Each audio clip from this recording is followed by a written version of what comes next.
All right. Let's see if I got any people in here. I'm about to check real fast. Oh, what's up? Okay, we have Kristen Russo. Hello. Hello, Stan Chris. How y'all doing today?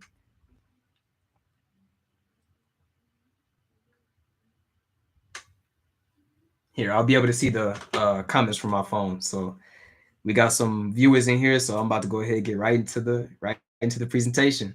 And let me know if I have any technical difficulties, anything going on. Is the audio good? Um, all that. So let's go ahead and get right into it. All right. Whoo! This is the one. Ancestral healing, the law of karma, and the secret science of light language. Oh, okay, that's good to hear. Okay, thank you guys. Thank you guys. I've got this new studio recording mic. Like it literally records if I gulp spit. You know what I'm saying? Perfect, perfect. And this presentation here is made by the flyest, you know what I'm saying? The flyest professor, Mr. Young OG, the original guide. You know what I'm saying? And I got my socials right here. If you want to check me out on Instagram, I am Young OG 55. My Facebook and YouTube is Mystery School of Life with the spaces, and on TikTok is Question the Answer. But you may even be able to type in uh, Mystery School of Life and be able to get something from that. So yeah. So the introduction. First things first is the disclaimer. I advise that you use your discernment when viewing this or any other piece of information, so you can validate the information and turn impersonal knowledge into personal wisdom. Yes. Oh, yes, Debbie. We was just talking the other day, so I'm glad you were able to make it. Before I went live, I was actually thinking, oh man, I wonder if Debbie's going to be able to see the afterplay, because I thought you were going to be at work, but it's actually a pleasant surprise that you're able to make it. So thank you for being here. Uh, but yeah, so in part one, basically this entire presentation is about ancestors, healing ancestors, and understanding the parameters of what that entails. Your view box blocks some text. You're right. I'm actually going to take it out. Here. Thank you for that. I was thinking about that earlier, so I'll just go ahead and take it out. Yes, absolutely.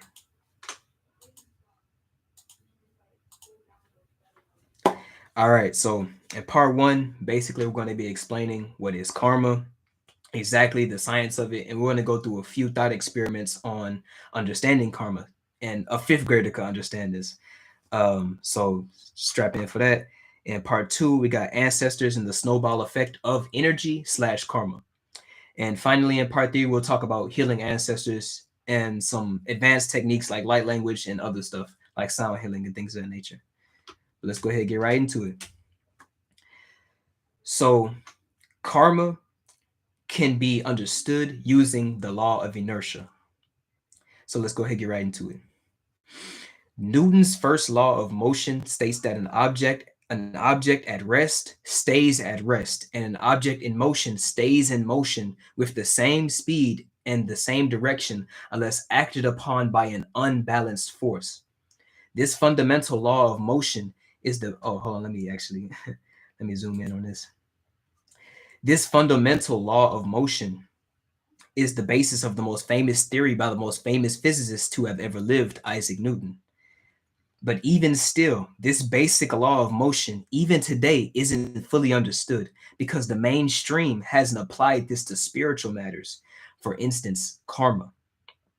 Simply explained, karma is the fourth dimensional aspect of the law of inertia. Let's say you happen to help an old lady cross the street. Somebody else maybe wouldn't have helped, but the energy of compassion took over you and you helped instead. Now this energy of compassion has been set in motion in your life. So now next time you see someone in need, your heart remembers that same intensity of compassion from last time. So now it's easier to act on compassion. This is karma. I actually was watching documentary on Netflix about like serial killers. And I was just understanding and just watching, just because it was something to watch. And I was watching like a John Wayne Gacy one, and he says like the more he killed, the more he had the propensity, the more his urge grew. And this can be explained by this next segment, explaining karma. And basically, in short, karma is the propensity for energy to flow in a way it has flowed before, law of inertia. This flow of energy charges our moods, ideas, and thought patterns. For instance, German children who witnessed Jewish hate crimes in the early 1930s had no emotional investment in the genocidal tendencies of their country. But by witnessing their parents and community exude the energy of hate towards Jews, that same propensity to channel hate towards Jews is passed on to the child, and a karmic cycle begins. A snowball effect that led to World War II. The irony is that their parents are a victim of the same hate energy which led to World War I in the early 1910s. Remember, where attention goes, energy flows. And that has been one of the most useful sayings I've ever found in my life. Like, and we'll get more into it as we get into this presentation. So, by remembering that where attention goes, energy flows, we understand by focusing on negative energy, and it is magnified in our lives and can be passed through generations. So now karma can be understood like this. Our attention and level of focus is the force that propels energy through space-time, like a ball being pushed, but instead of using your hands, you're using your mind instead. I love that emoji. That's like the alien. I didn't even know they had that. um, but yeah, like a ball being pushed, but instead of using your hands, you're using your mind instead. A sort of snowball effect through reality. But let's actually conduct an experiment to test this theory, the karma thought experiment. All right, so what you guys see here is basically a diagram I crafted to basically simply explain what karma or how karma works. So let's say you have, let me go ahead and exit from here. Let's say you have a mental focus, right? From our earlier example, we have Jews. You have the idea of Jews in your mind. You know what they look like, uh, the ideas you associate with Jews, anything, the emotions or whatever, right? This is your mental focus. And remember, where attention or focus goes, energy flows. So let's say you grew up in the 1930s. Uh, let's say you grew up in the 1930s and all you saw was hate towards Jews. You now, when you think of Jews, the emotion or energy in motion begins to get aimed towards Jews. And the more you focus on Jews, remember law of inertia, energy is going to flow easier in a way, in a path that has already flowed. So the more a community exudes the emotion of hate towards Jews, the ball, let's say in this example, the ball continuously or more effectively rolls down and fastly rolls down to the idea of Jews. Basically, a snowball effect building momentum of hate. So let's say after the end of World War II, you seen the totality of the atrocity of Jews, and you want to change your view. You notice that, oh, I had a wrong, hateful view of Jews, and you want to change your view of Jews from hate toward to love. You basically want to start the momentum of energy, the momentum of energy of love towards that idea in your mind. Remember that all is mind, the universe is mental. So you can shift realities just by shifting emotions and shifting perspectives. So by shifting your perspective to saying, oh, Jews are just like me. Let's say if I was a German, you know what I'm saying? And you love yourself, so now you have to begin to love Jews. This wouldn't happen in one day. You know what I'm saying? Remember, law of inertia. Energy doesn't stop flowing unless it is hit by an unbalanced force. In this example of hate and love towards Jews, hate is the original force that got set in motion. Remember, law of causality. Everything has a cause. So you caused hate. In this instance, the unbalanced force you have to apply to that is love. Basically, you have to decrease the momentum and you have to decrease the momentum toward of hate towards Jews by love. And I like how this diagram kind of sets it up, um, with the unbalanced force, which represents like this little ramp or whatever, being love. You basically have to kind of slow down the motion of love. You have to slow down the motion of hate by increasing your love. And the more you increase your love, the more of an opposing force you have against hate. And it basically flows right back. Yes, yes. Hermetic principles. I actually never even read the book. I just like read the I literally just like read the summary of them, and I've been able to piece it together. But yeah, I actually love the Hermetic principles because a lot of people understand them. Yes, live long and prosper, I say. And so going back to our example, let's say your love, your wall of love becomes large enough to where the hate, oh my bad, to where instead of the hate ball going straight towards the ideas of Jews, it kind of reaches a neutrality point and it just stops existing. For you to begin to get into the positive aspect of an expression, let's say hate being negative and love being positive, you have to neutralize the force of hate. You have to stop its motion. It has to come to rest in order for you to polarize and charge the love energy to enter for Jews, for this instance.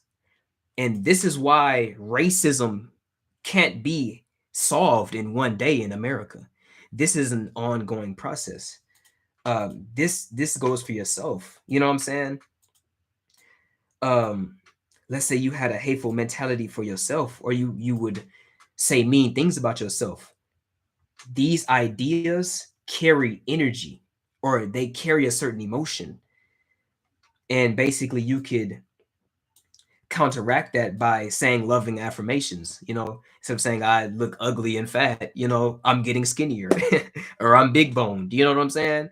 And that is the opposing force that is going to stop negative habits and negative energy pathways in your life. Another big one is really like, let's say your family hurts you, right? Let's say your family did something against you, and it grew resentment in your heart. It grew resentment. Most people can justify uh exuding an energy of hate towards their family by saying, oh well, this happened to me, or it was out of my control. But what happens when we forgive is we don't forgive for them, we forgive for ourselves. Remember, this is energy we're dealing with. So for the energy to reach, you say, let's say you hate your family, but you like quote unquote love yourself. Every time you think of your family, you're not thinking about love.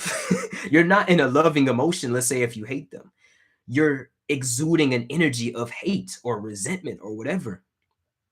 And that's weighing you down. So by exuding forgiveness, you're actually not only healing your family through unconditional love, you're healing yourself. And this is why forgiveness is one of the biggest tools against negative karma. Forgiveness of self, forgiveness of others. That's why Jesus says you must turn the other cheek. It's metaphorical. You basically have to forgive. You know what I'm saying? To basically stop the momentum or the negative cycles of karma or energy in motion or the law of inertia. And now we can go ahead and get into the next segment of this presentation. Hold on, let me see. I'm reading the. Do you guys have any questions, by the way? Absolutely. It does begin and end with forgiveness. It really does. Um, I even feel it in my own life. Like when I get charged up with negative energy, if I just say, you know what, it's not that serious, I literally within my heart space feel like a weight being lifted. You know what I'm saying? And it's like a bird out of a cage.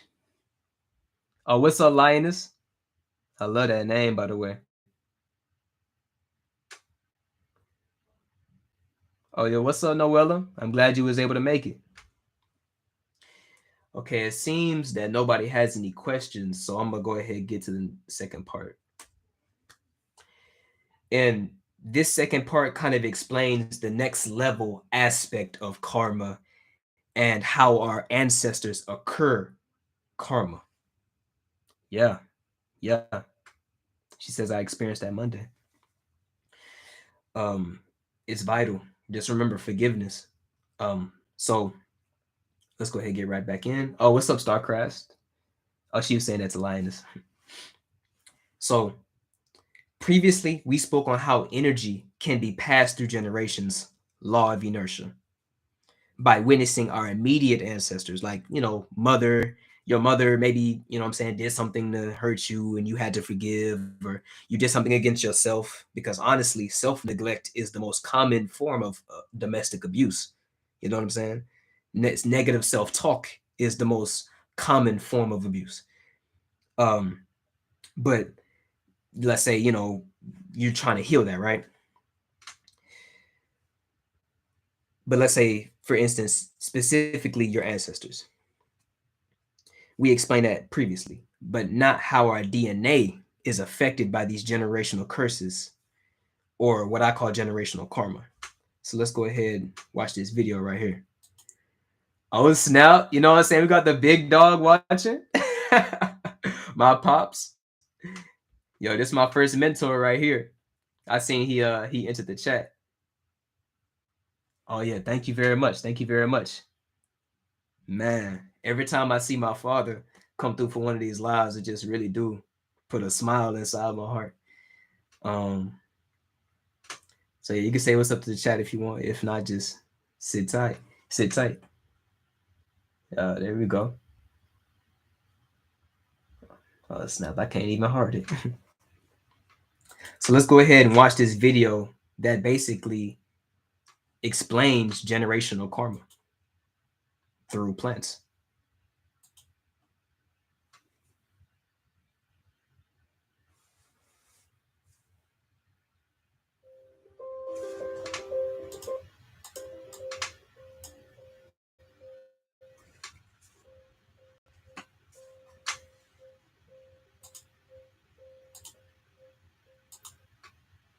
My bad. I'm gonna just upgrade the video quality.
Wow.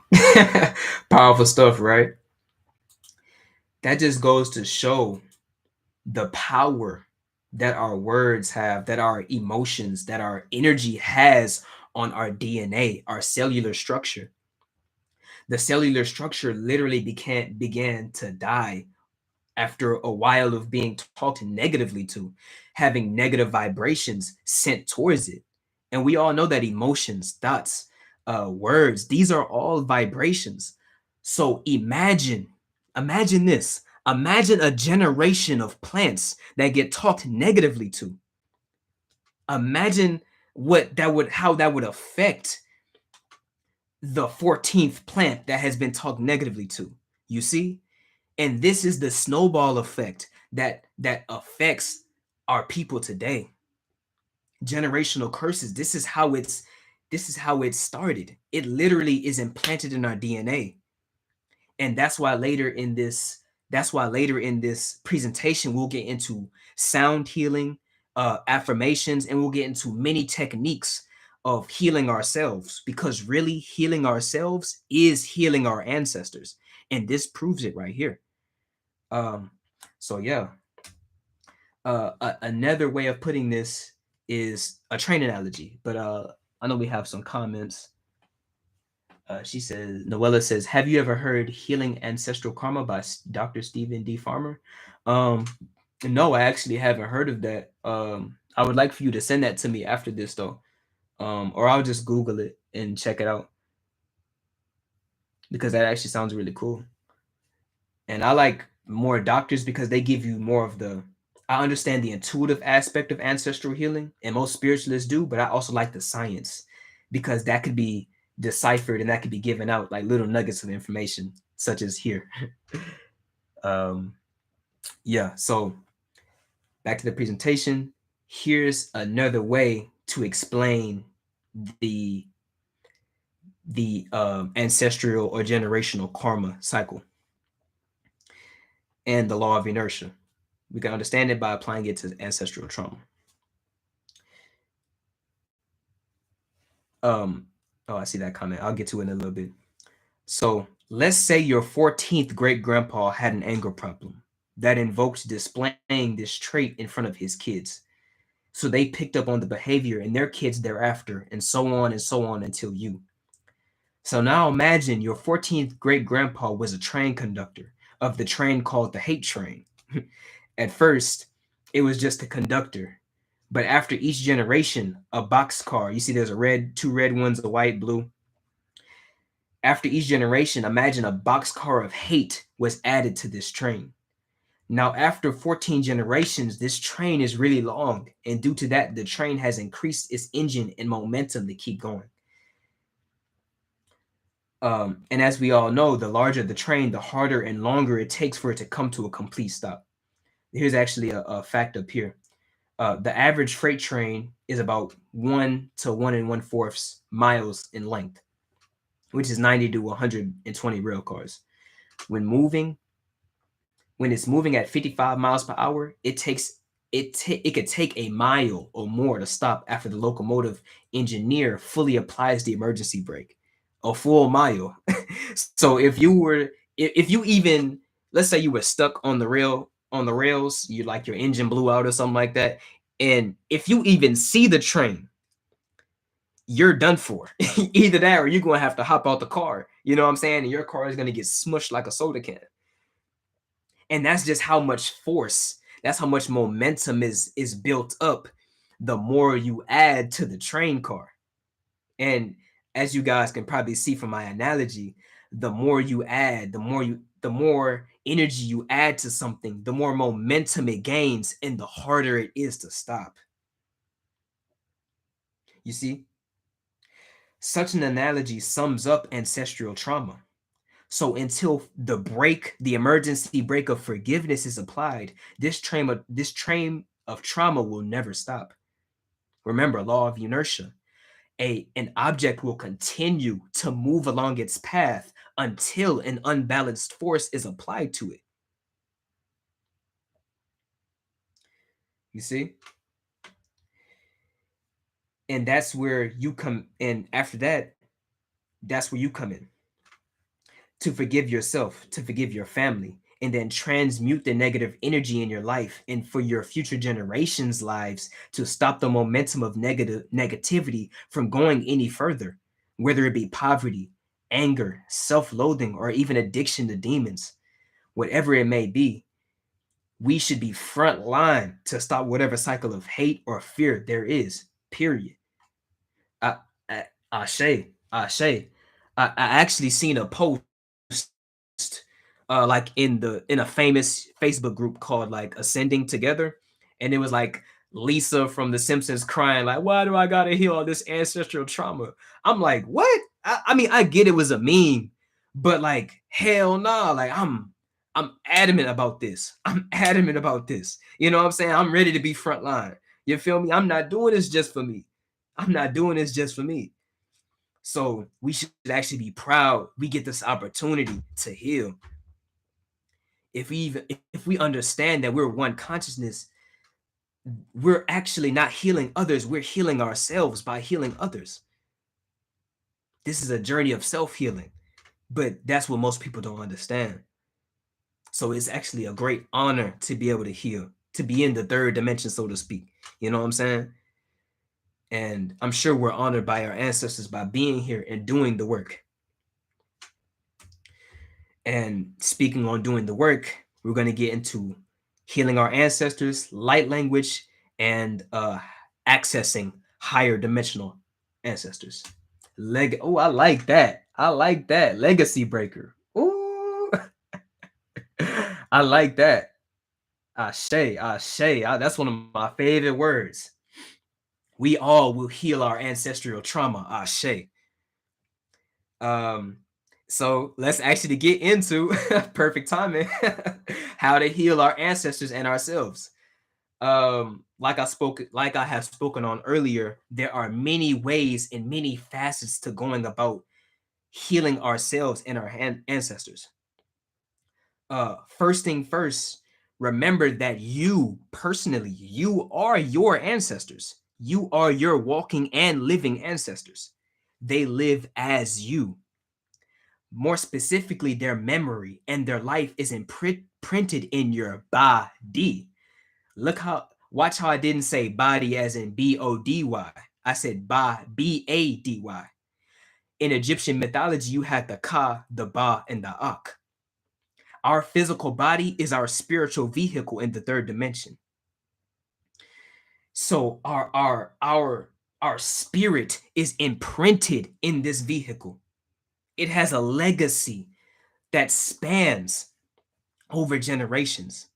We are spiritual beings having a physical experience, not the other way around. So your ancestral memory and life is imprinted in your body and DNA. So by healing yourself, you heal your ancestors. And that's why most of these techniques could be considered self-healing techniques. But there is a deeper aspect of healing we'll get into in the next 2 slides. Do you guys have any questions? Wow. Stan Chris says our DNA has about 6,000 years of DNA. Wow, that's it. That's a lot, right?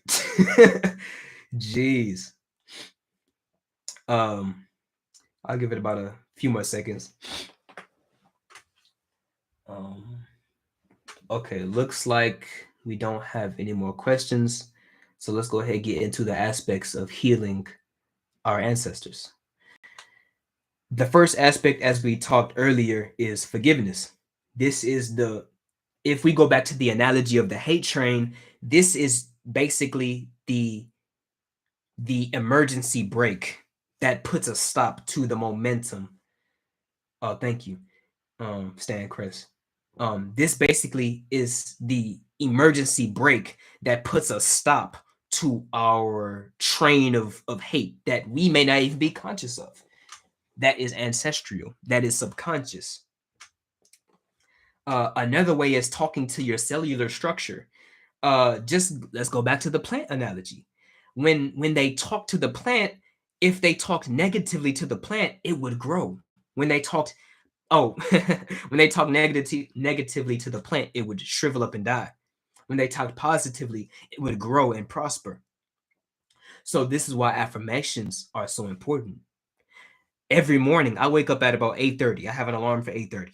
Um, I go to my altar table, and if you go back a few videos back, actually a little while back, I have a video on an altar making and things of that nature. But one of the things that I do is I keep a metal cup of water, and I speak to this water, and I speak positive affirmations into this water, and then I drink it. Our body is 70% water. So when you speak to water and you drink it, that's a form of cellular healing. And I speak this to myself. I look in the mirror and I speak affirmations. I'm healing my cellular DNA. I'm healing myself. I'm healing my ancestors. Um, Another way is sound healing, such as and you'll find these on YouTube everywhere. I listen to these all the time. Solfago sounds. One of my favorites is 963. That's like crown chakra frequency. I listen to that. I like to listen to the pure ones.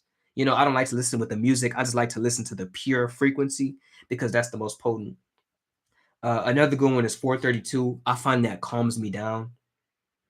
Yeah. Yeah, Noella says so similar to using singing bowls in water. Absolutely.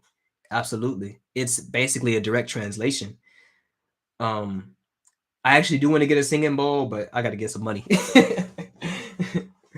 um and yeah, so Fago sounds, these sounds actually vibrate your body and the reality to, like we said, law of inertia, depolarize negative energy and transmute it into positive energy. One can use singing bowls. I actually have a 432 hertz tuning fork, or even healing sounds and meditations on YouTube to heal your cells. And remember how we spoke on depolarizing negative energy? Oh, 40 hertz. That sounds nice.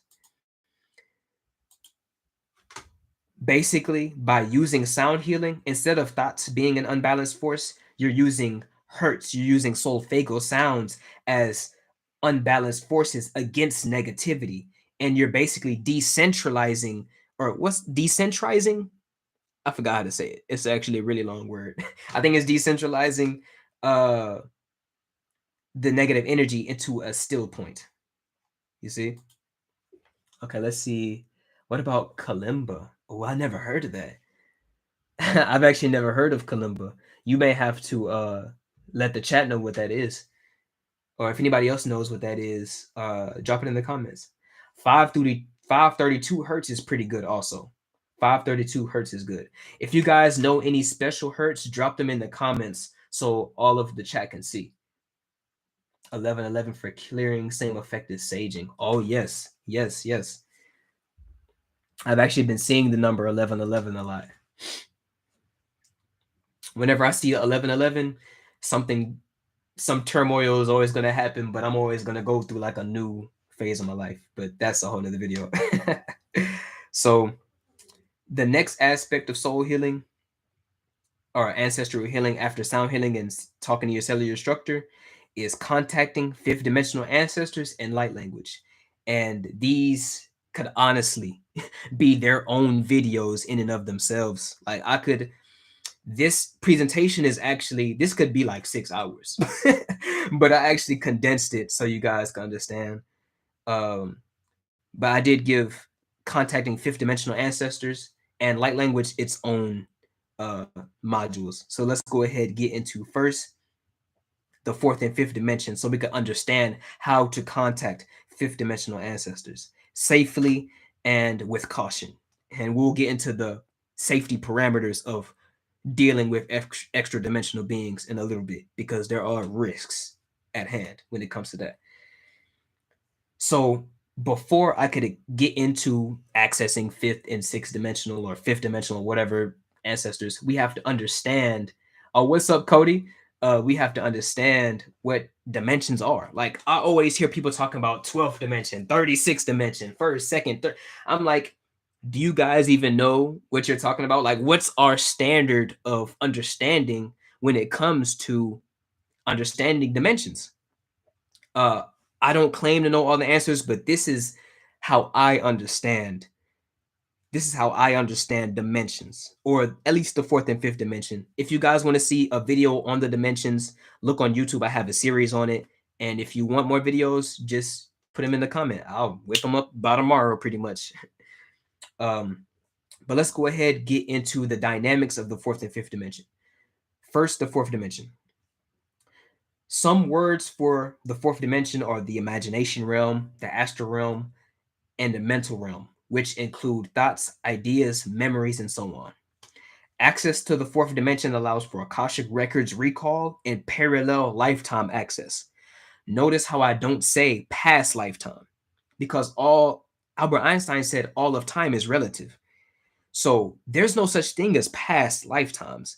They're just avenues of energy your soul has entered into and you have access to, because we are in a web of consciousness. So yeah, that's just a quick summary of why I don't say past lives, and I might do a video on why past lives are bullshit. Um, but this could basically be accessed through the fourth dimension. Basically, any psychic ability you could think of, remember, this is the imagination realm. Any psychic ability you could think of is possible once one is aware of the etheric / prana energy realm around you. The etheric is also a derivative of the fourth dimension, but it's closer to the physical reality. It's basically the subtle energy that informs all of reality, no matter the vibration. The Bible calls this the Holy Spirit, the glue of all of the universe. This is when you're saying your affirmations and you feel that energy, that chart that is charged from your affirmations. This is the Holy Spirit. This is the subtle energy that basically surrounds and enfolds all of reality. It encases all of reality.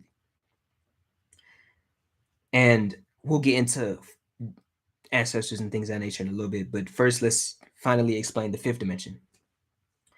The fifth dimension, or 5D, is basically I am consciousness. It's the clear light of existence, also known as the ever pervading light of all of consciousness. So, to transcend higher and higher realms through the fourth dimension, one must metaphorically climb the rope of fifth dimensional consciousness. Those closer to pure awareness into more bliss and lighten up. Lighten up. Remember, Jesus says, if your eye be single, your whole body will be full of light. That's not only a great metaphor, but that's as a spiritual scientific methodology. And those closer to pure awareness enter more bliss and lighten up by removing fourth dimensional dream illusion. Remember, to gain enlightenment, one must lighten up. That's why people who are in a joyful state of being just are exuding. They seem like they're vibrant. They're exuding light. That is spiritual light. You see? That comes from being beyond the illusion, being free in your pure awareness. You see? So this is the fourth and fifth dimension explained simply. Now let's get into the dynamics of ancestors and the dimensional vibrations. Let me go ahead actually maximize the screen. So, how to access ancestors beyond the fourth dimension for healing. First, let me go ahead and read the comments. Do you guys have any questions, by the way? What's up, Cody? He said, "What it be, G?" I like that. Ashe. He said, "What it be, G?" I like, yeah. 412 hertz. Sacral, dealing with the sacral chakra is actually one of my favorite chakras to deal with. Because my energy body is very much water, so I love dealing with that element. Noella says kalimba is native to Zimbabwe. It's played in their spiritual practices. For me, it brings peace. I'm still learning about it though. That's amazing. That's amazing. I'm actually going to Google that after this. But it seems we don't have any more comments, so I'm gonna go ahead and get right into the presentation. Now, How to access ancestors. Thank you, Noella. Thank you so much. Um, as we said before, it's true that ancestors live through you in the third dimension in your DNA and physical body, but they also exist beyond the veil within their own personal or collective dream matrix, products of the fourth dimension. For reference, look at the Robin Williams movie, What Dreams May Come. This movie is amazing. It explains what happens, what quote unquote place we go to after we die. It's amazing. Uh, Actually, in the comments, if you've seen the movie What Dreams May Come, put a thumbs up or something. Um, but this movie perfectly shows the principle of all is mind and the universe is mental by showing that after death, we go to our own personally created heaven or hells based on our karma and imagination, products of the fourth dimension. This is reflected in Egyptian mythology with the Ka, Ba, and Ak. Ka being your pure awareness, your pure consciousness, Ba being the spirit body that one uses to traverse the astral or imagination realm. Oh, I love that. Yes, I'm glad y'all know the movie. Uh yeah, I actually watched that video with Mama like a year ago, and she actually introduced me to that movie, and she said that you and her love that movie. And Lioness says the Merkaba star is in the correlation to your energy body, especially the chakras. I could get into. I actually might do a video on Merkaba. Let me show you guys something real fast.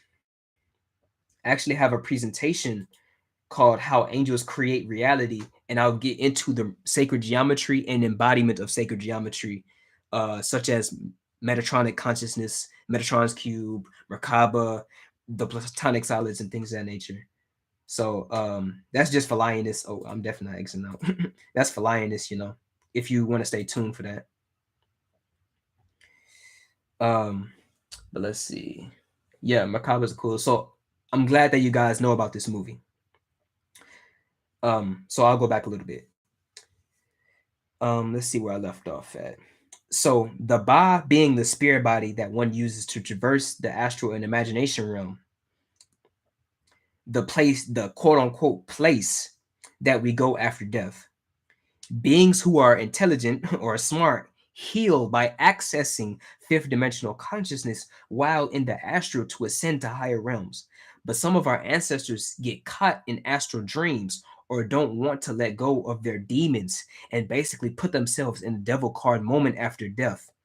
This is what we call hell or purgatory. I want you guys to listen very carefully, because this is one of the most important slides of this presentation, because I don't want you guys to go out and deal with ancestors who are not in your corner, so to speak. You feel me? These ancestors have a heavy weight in the spirit world, so to speak. And when these ancestors are contacted, they can throw you off your path due to demonic energy possession, and will try to possess you and weigh you down. So understand that not all of your ancestors are for you. Some want your position as a being in this realm and are willing to trick you. So be very careful if you don't know what you're doing or don't have a lot of psychic experience. I'll tell you guys a little story. Um, we all know that we have our Ka, our Ba, and our Ak. What we can do is we can access we access the Akashic records through astral projecting using our mind in our physical bodies, and that's how we uh, receive clairaudient information. We could also use this ability, which is a derivative of the law of all is mind, the universe is mental, to access the ancestral realm. When I first tried to do this, I ran into my demonic ancestors. This is why it's very important to operate out of your heart chakra first and operate in a frequency that you won't even vibrate on that reality. Yeah, yeah. Cody says, right, damn, I call upon my ancestors for guidance and assistance, but I didn't know that part. Here's a little tip.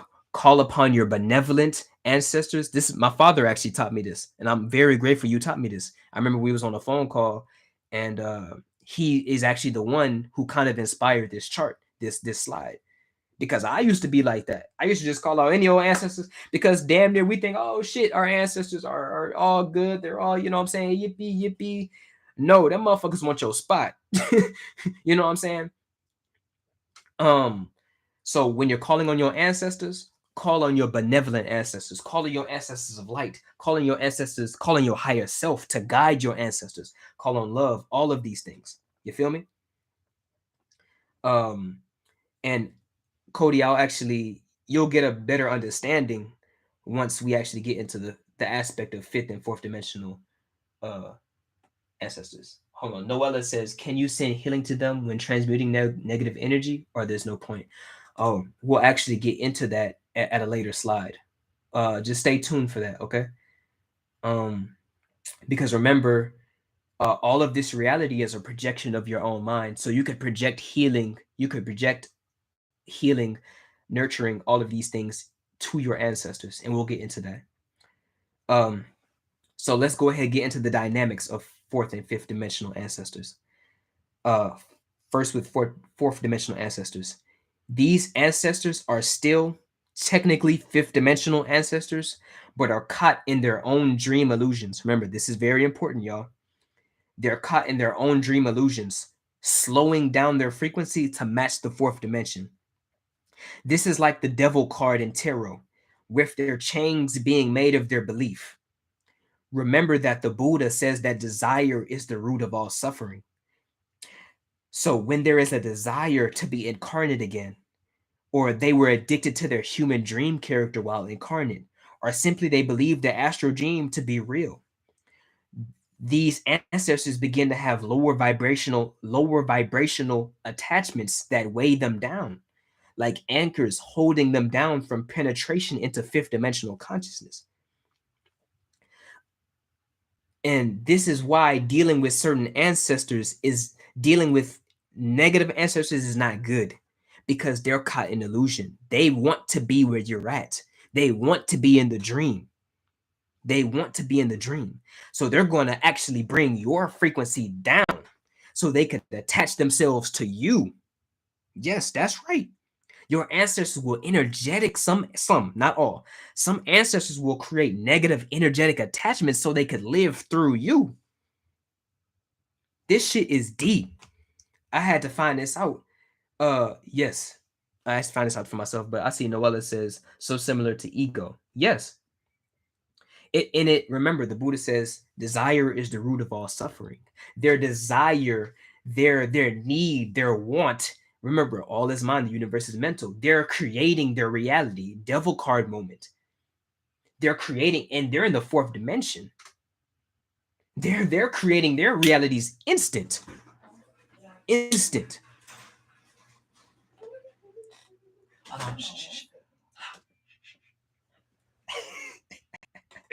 Sorry, I had my mama had walked in. She had came back from work. I actually oh, thank you. Absolutely. Absolutely. This is all a journey of healing. This is all a journey.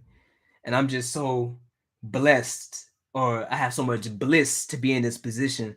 I've been wanting this position since I was 15. Now I'm making it a reality. So I'm actually grateful for you all. Like, like you guys have made this possible. Like this has been my dream for like 5 years. So I'm so grateful for you all, for being here. For real, for real. I love all of you. Um, but yeah, I forgot where I was at. Oh, thank you very much. Thank you very much. I was blessed. I was blessed. Um, yeah, I forgot where I was at. um, so let's see. Okay, so I see where I was at the end of the fourth dimensional ancestors. So here's how you identify fourth dimensional ancestors. A key to identifying these ancestors is they will talk negatively. They may seem they when I contacted my lower vibrational ancestors, they seemed small and weak, but they really tried to basically lower my confidence. I have Saturn in the first house, so I've always had a battle with my confidence. So that's what they tried to pick on. You feel me? To get me down to their level, so to speak. Basically a low blow. But when I looked at them with my third eye, they actually looked like small. Like they were like in a wave of negative, dark, dim colored energy, and they were like stuck in it. I see why in the Bible they say like in hell it's like a lake of fire. It's like a it's so hard to explain. It's like a sea of lower vibrational energies that that that some of our negative ancestors are attached to. It's very sad, and I've seen this with my third eye. But you want to avoid this at all costs. Um, so they may seem small, and the light is maybe dim. Unlike fifth dimensional ancestors who are radiant with large, warm auras, fifth dimensional ancestors are ancestors who are ascended masters. You're gonna feel like you in the same room with them. Yeah, they're gonna feel like stars, or they're gonna feel like archangels in front of you, or like you could see them with your third eye. And let's go ahead and get into it with fifth dimensional ancestors. Fifth dimensional ancestors could be felt as if they were in the same room as you, and can be more easily worked with than ancestors caught in the illusion of the fourth dimension. And not all ancestors caught in the fourth dimension are evil. They may just be in their own. We're all in our own dream worlds. You know what I'm saying? It's just some are negative, some are positive. Back to the Hermetic laws, law of duality. For every positive, there's a negative. For every positive, there's a negative. You know what I'm saying? But fifth dimensional ancestors are ones who basically access those higher fourth dimensional realms. You feel me? Um, so let's see where I left off at. Fifth dimensional ancestors can be more easily worked with than ancestors caught in the illusion of the fourth dimension because they carry with them the peace of pure being and will elevate you through loving awareness. Remember, they feel like stars, and it feels like a star hovering around you with loving awareness. Is dope. The key to accessing these ancestors is feeling them around you like guardian angels. Call your highest vibrational or cosmic ancestors and actively feel them next to you and pay close attention to what type of energy you feel, whether malicious or loving. The key to magic or the key to manifestation is imagining your manifestations real. You have to go out, you have to walk out in faith as if your manifestations are real. So you call upon your highest vibrational, you could even say, I call upon my fifth dimensional ancestors and actively try to feel them next to you. This will create like a sort of like a I guess you could say a soul tie or an avenue for your energies to harmonically converge. And you will be in the presence of your fifth dimensional ancestors. It's all a game of harmonic resonance. You're going to want to get to your benevolent ancestors, you actually have to match frequencies with them. You actually have to be in a frequency that is close enough to where you could contact them or create like a wormhole sort of bridge. And this is used through faith, calling in, saying the right things, like not calling on any old ancestor, calling on your ancestors of love and light and things of this nature. And through this, you can contact fifth dimensional ancestors that will help you heal. Get it? Oh, I love Legend of Korra. I like Avatar: The Last Airbender. That's actually my profile picture.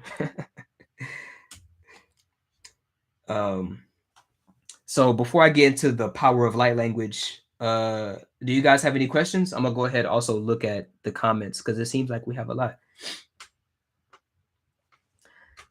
Um, Noella says, I've been calling for the removal of people and energies that don't serve my highest good if I don't transmute it. Absolutely. What you're doing is you're vibrating out of their negative reality. you're vibrating, you're vibrating them out. That's a form of like stiff arming their ass. Like in football, you hit their ass with the Heisman stiff arm. You feel me? You hitting their ass with that stiff arm, that mental stiff arm. So congratulations. Honored to witness. Stan Crest says this is beautiful. I'm honored to serve. Debbie says so happy for you raising your vibration and that of the collective. Ashe, Ashe. This is why I'm here. This is what brings joy to my heart. Cody says, same. Call upon everything from my highest good to return and not for it to be banished. That ancestor part, though, was wild. I don't know about them trying to take your spot. Well, they can't literally like take over your body like like, you know, but they could basically attach their negative energy to you. You ever had a conversation with somebody who's negative and you're in a good mood and they talk to you and now you're on their frequency, you feel negative and shit. Just 2 seconds ago you was like, God damn, I was waking up, I'm happy than a motherfucker. You know what I'm saying? You was feeling good, but now they talking that mess, and now you're matching their frequency. It's the same thing. It's a way of creating an energetic or soul tie. Um, yeah. Okay, so as I watch the episode of Legend of Korra, I'm gonna get to that. Stan says, I try to release what doesn't serve into the light to be transmuted and not released onto this plane. Absolutely. That's just like Noella. So congratulations to you both. You're both harmonically stiff arming, you know what I'm saying? The bullshit. Noella says, so like creating a portal create that reality. Yes. Um So Cody says, benevolent ancestors, fifth dimensional ancestors, and any ancestors of my highest good. Thank you for showing me how to call them properly. Ah, Shay, that was perfect. Y'all take notes on that. Hey, I ain't gonna lie, that was a perfect example. Look at Cody's comment. That's a perfect way to call on your fifth dimensional or your highest vibrational ancestors. You're setting the energy by using your words and you're actively trying to feel that energy. This is how you match the frequency of your highest ancestors. So, yeah, thanks for that, bro. Thanks for that. Empathy sponge. Oh, God. Yes, yeah. You must be too then. An empath. I'm a Pisces moon. I don't have boundaries. Well, I'm building boundaries, you know. But yeah, I feel everything. Um, but yeah, let's go ahead get into, since we have no more questions, let's go ahead and get to one of the most advanced. Oh, like Noella said earlier, she asked a question on how to heal our ancestors. Should we let them be? Should we let them be negative and whatnot? I'm gonna tell you guys this story. Uh, and I was reading a book called the Revelations of Heaven and Revelations of Hell. Gemini Moon. I know a Gemini Moon. Y'all are so fucking dope. Y'all are always good conversation. Whenever I'm on the phone with a Gemini Moon, I be talking forever. I don't know if she's gonna watch this, but shout out Primordial Goddess, you hear me? um, but yeah, I'm gonna tell you guys this story on how to heal your ancestors.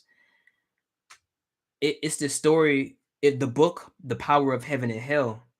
Oh, shout out Lioness. I got some I got some Gemini moons in this bitch, huh? Hey, I love the energy. Um, but yeah, so in the book Revelations of Heaven and Hell, in the book Revelations of Hell, this lady is taken by Jesus Christ to hell. And one of the most interesting, this book, in I was in like 10th grade when I read this book. My mama gave it to me. And I was reading it on the bus. I was reading it in class. I was reading it everywhere. So it's a really good book. Oh, Gemini Moon's in the building, huh? Damn. Hey, Gemini Moons must got the shits. Y'all finna be trendsetters, rule breakers, matrix breakers. Y'all some real matrix breakers. We got like 5 or 6 Gemini Moons in the building. It's a Gemini Moon in the party, bruh. Um, but yeah, back to the story. One of the most interesting stories, and Noella, you're gonna like this because this relates to what you were telling me. Um, in the book, it was like the lake of fire, right? It was the lake of fire, and it was like souls trapped in the lake of fire. And I saw the lake of fire with my own third eye when I was calling on my negative ancestors unknowingly, and I didn't mean to. But one of the stories is Jesus Christ was able to, because a lot of Christians say that hell is permanent, hell is forever. No, it's not. No, it's not. Even for our fourth dimensional ancestors, in the story, Jesus was able to, if they were willing, if the participant was willing, they were able to be picked up out of hell and redeemed and sent to heaven. This was one of the most powerful stories I've ever heard, because not Jesus is not the only Christ. Jesus is not the only Christ. First of all, Jesus Christ isn't even his last name. Christ is a title. It should be really Jesus the Christ. Christ means anointed one. Anointed by what? Anointed by fifth dimensional consciousness or God consciousness. I am the way, the truth, and the life, or I am the light. No one comes to the Father, my higher self, except through me, Ashe. We all are our own Christ. So when we get to a very high level, when we get to Jesus like Christ status, we are able, and we're all, everyone in this presentation, everyone watching this with me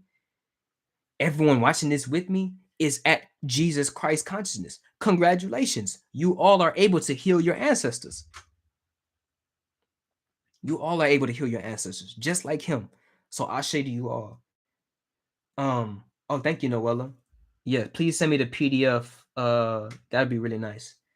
Um, so yeah, we all can heal our ancestors. It's just a matter of how. And we're gonna get into that right now using light language.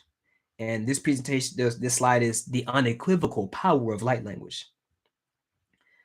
So, to understand the power of light language, we must understand that energy, subtle energy, or the Holy Spirit, the realm of prana, you know what I'm saying? Anything, mana, life force energy, all of that.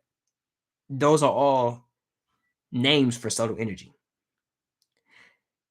This energy underlies all material phenomenon, and sound is a direct derivative of that energy.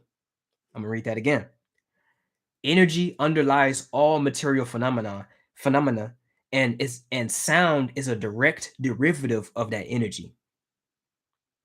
Meaning sound can invoke energy into existence. For example, the words love and hate feel completely different. They invoke different states of being. It's because the sound and meaning invoke a certain energy.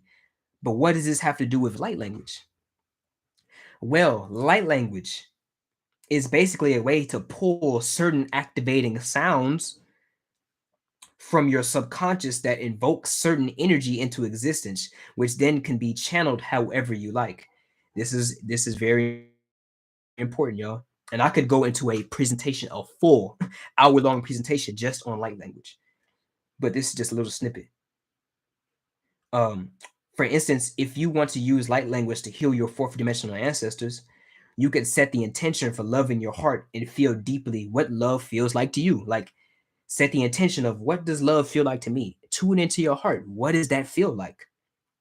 You could do it right now, like as an active experiment. What does love feel like to you right now? To me, it feels like swimming in an ocean. Like, it looks like, to me, it feels like swimming in like floating on top of an ocean of joy and love. But that's just me, right? It's different for everybody. Um, so feel love in your heart. And then you could use light language by then singing the sounds that sound like what love feels like to you and what it feels like in your heart. This will activate the reality and help you project your intention into the third and fourth dimension. So let's say you you wanted to send loving energy to an ancestor. You would tune into your heart, set the intention for love, and then And these sounds don't have to make any logical sense. It's based off energy. So you could be tuned into your heart, say, "Oh, laka shila oh," and she ate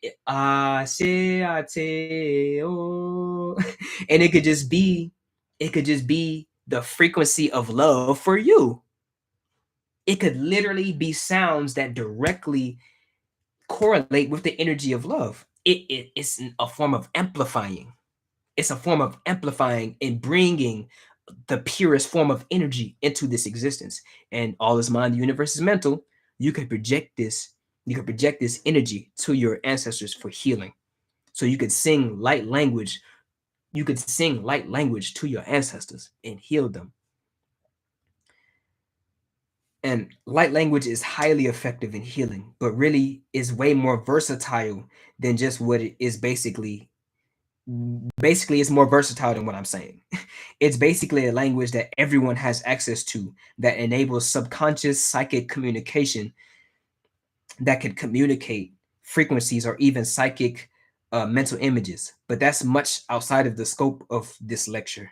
So let me know if you guys would like a full light language lecture in the comments. If you'd like that, thumbs up or just say amen to that. you know. And God said, "Let there be light." Say that light is our awareness. This universe didn't come into being until someone was aware of it. Paradise Lost. Is that a movie? I think I've heard of that movie, Paradise Lost. I'm gonna Google it after this. Okay, Noella. She said she's gonna find the PDF. It's okay. You can send me the title. Um, I'm a. I know the book you're talking about. Christine says, "Amen to that."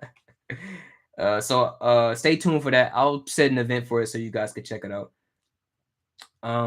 So yeah, just send me the book title. I'll be able to get it off Amazon or wherever. I don't mean to put you, you know what I'm saying, make you do like a full run around or you know what I'm saying, chasing the goose, the golden egg, just to help me get a PDF. So just make sure to send me the title, please. Thank you. So yeah, there we go.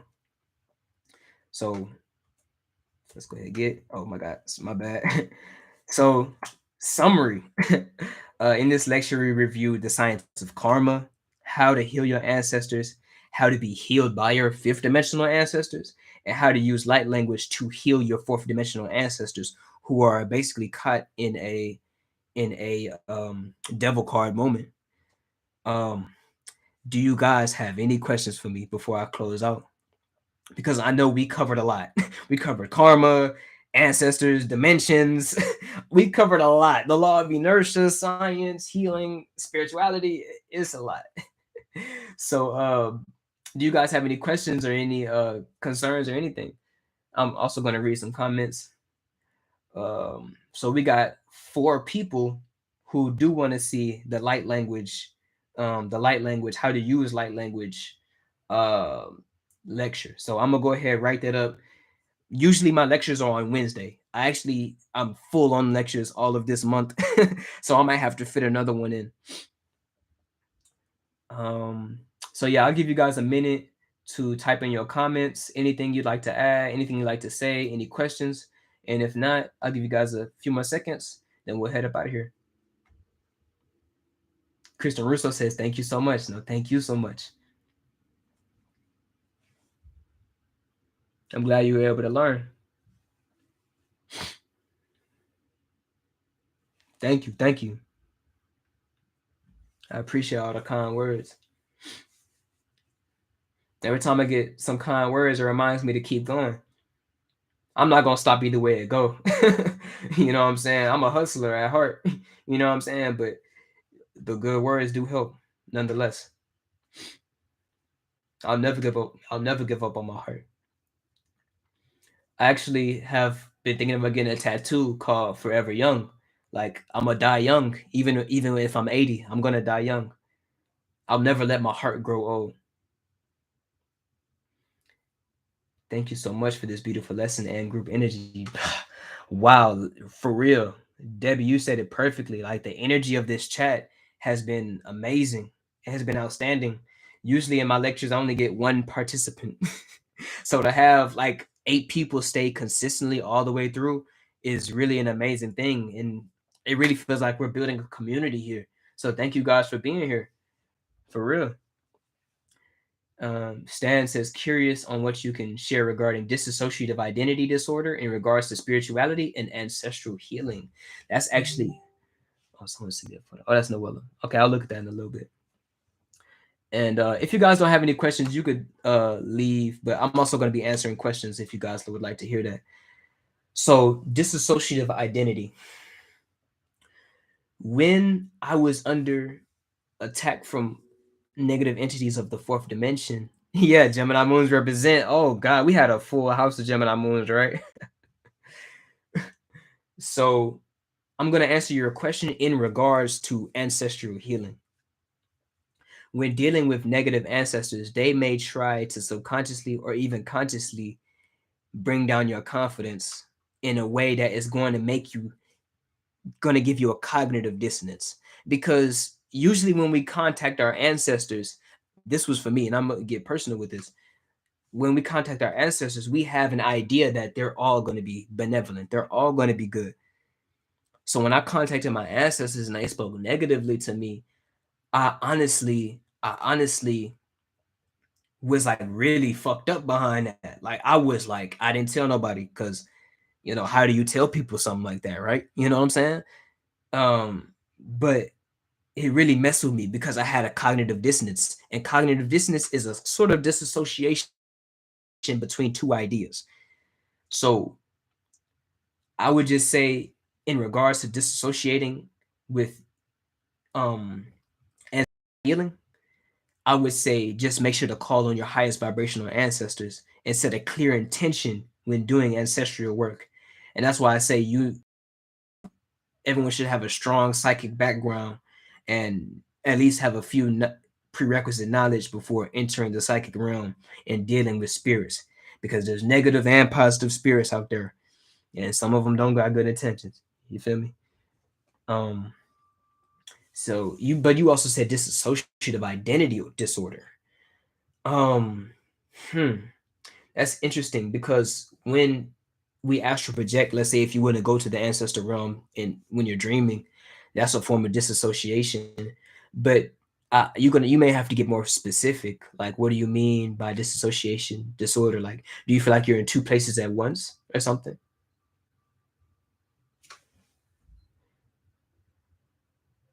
Schizophrenia. Yeah, that's schizophrenia is actually another form of demonic possession or negative energy possession. First time here, my sis Noella Richards shared the live. Oh, that's awesome. Yeah, Lioness, I'm actually glad you came through. I've been seeing you on Cosmic Gang, and I really like your post. I really love your daily post about like the daily energy. It'd be so accurate. You be sharing it. I'd be liking that stuff. That says Debbie says, what can we do for you? Just subscribe. Stay tuned. Here. Here's my socials if you guys want to check them out. I never asked for anything for free, so I do have like basically products I'm going to be showing. Like I have posters, t-shirts. So it's never going to be just, oh, hit my PayPal because I gave you some. No.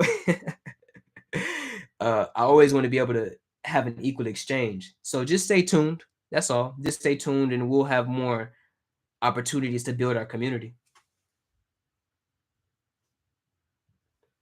And Stan Chris says, it used to be called multiple personality disorder. What I gather, DID is the body having more than one driver per se. Hmm. Yeah, it's like being under the influence of two different energies. Because all of our personalities are just energies that we're attached to, pretty much. It's like a collective of energies. Like you can imagine like a bullpen, right? Um, one energy, like each bull within this bullpen, let's say is 10 bulls. Each of those different represent different energies within your personality. The fence represents your personality, right? Within that is the bull of happiness. Within the is the bull of sarcasm, of aloofness. You know what I'm saying? when we disassociate into a whole different category of energy and we're like stuck in between those two different energies, it may seem like we're living two different lives. That's how I would personally describe DID, dissociative or multiple personality disorder. I could tell you this: when I went through trauma in my life, I personally disassociated. It was never intense. Like I went through a lot of turmoil in my life. Uh I'm a life path number 5, so everything in my life is an accelerated path. That's why I'm so young and able to have some good information to share. Really, because like my life isn't at an accelerated path. So due to trauma, I had to, what I'm saying, move through different energies to basically adapt and survive in my environment. So that's a form of disassociation, but it may not be major, you know what I'm saying? And that's kind of what negative ancestors do. They basically try to disassociate you into their negative ass frequency. You gotta stiff arm that shit. You know what I'm saying? You gotta stiff arm that. Lioness says, so am I. Yeah. Yeah. And I found the greatest tool to bring myself back was meditation. Meditation, reaching fifth dimensional consciousness, making myself whole again. But yeah, the process is bliss now. It's blissful. Even in my most painful moments, it's bliss. I find it to be, or I try to. All right. So, are there any more questions? Because I can go ahead and close it out from here. Life Path 5. Yeah. All right. So it looks like everything is good. Yeah. So thank you guys for coming out. I really appreciated you guys. If you do have any more questions, you can comment them after the live is over and I'll be able to answer them. But other than that, I really appreciate you guys coming out. It was an honor. It was a blessing. And I'll catch you next Wednesday on my next lecture or Friday with a live chat and a Q&A.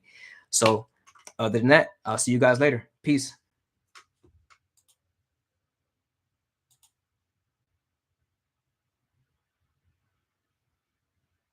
Oh, I'll just leave. Whatever. All right.